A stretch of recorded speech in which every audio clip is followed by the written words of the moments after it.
My third tip is to understand the game. So I have a little story to explain this particular tip. If you imagine yourself in the employer's shoes and they are willing to pay, say, $25 an hour for a particular position. I know most jobs are salaried, but just for the purposes of this example, they can pay $25 an hour. They're unlikely to offer you that amount of money. They're likely going to offer you something lower, like $20 an hour, because they want to see if they can get away with it, if they can get away with paying less. So when an employer first gives you an offer, you know that that's then the floor. You're kind of guaranteed to get that amount, and there's likely a little bit of negotiating room above it.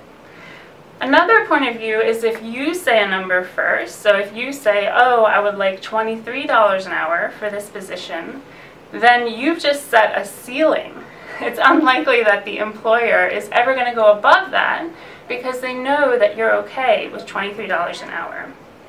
So when you're in a negotiation, you want to understand the way the first number that's said anchors the conversation.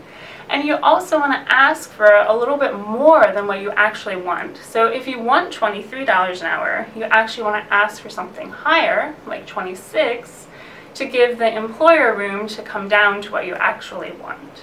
So you need to kind of think through how the game is going to be played, and it's helpful to kind of think about the different scenarios once you know the comps, and then come up with a strategy for how you're going to handle your negotiation.